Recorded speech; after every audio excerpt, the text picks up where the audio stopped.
O CO2, ou dióxido de carbono, é conhecido geralmente por ser uma molécula que deve ser expelida do organismo, uma molécula indesejável, o lixo do organismo, entre aspas. Mas a realidade é um pouco diferente. A realidade é que o CO2 participa de processos importantes dentro do nosso organismo. Por exemplo, o CO2 mantém os vasos sanguíneos abertos, dilatados, para que haja um fluxo melhor de sangue. E também participa da transferência de oxigênio do sangue para os tecidos, para as células. O oxigênio passa dos pulmões para o sangue pela hemoglobina. E pela hemoglobina ele é transportado por todo o organismo, para que seja incorporado às células e haja a produção de energia. Mas uma etapa importante desse processo é a hemoglobina apenas libera o oxigênio para as células com uma reação que envolve aumento de temperatura na presença de CO2, na presença de dióxido de carbono. Então, taxas baixas de CO2 no organismo prejudicam a oxigenação.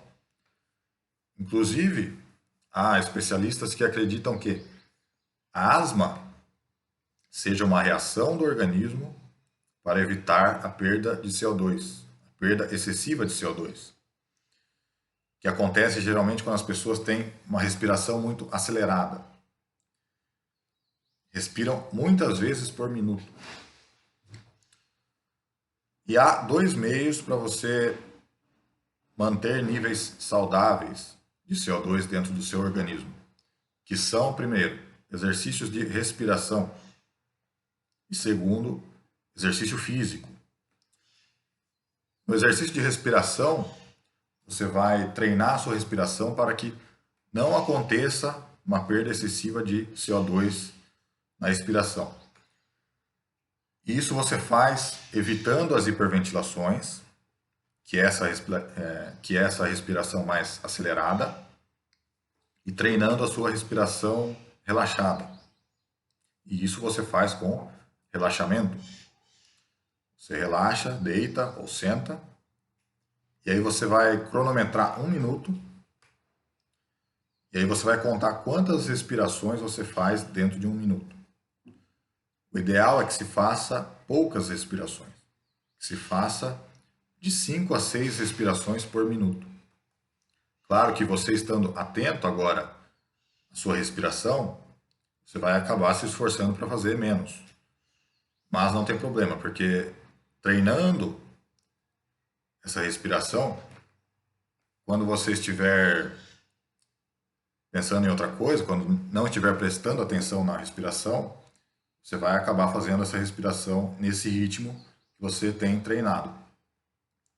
Importante, claro, que se treine com frequência, preferência todos os dias.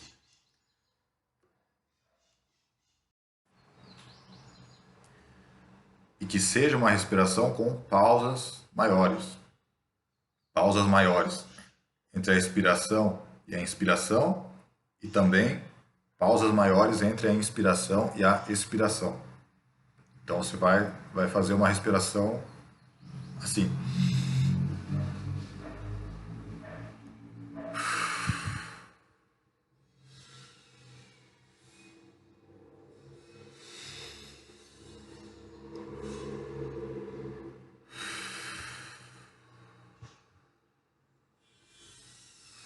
De preferência, inspirar e expirar lentamente.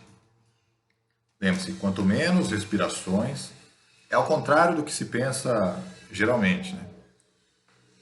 Quanto menos respirações por minuto, melhor será a sua oxigenação, que você vai manter níveis saudáveis de oxigênio e também de CO2. Ambos são importantes para a oxigenação do organismo.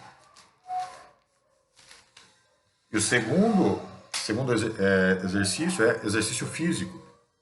Por quê? Porque dentro de um exercício físico há a produção de CO2 pelas células. Células, o organismo necessita de energia, então as células produzem CO2 para que a hemoglobina facilite a transferência de oxigênio para as células e aí aconteça a produção de energia.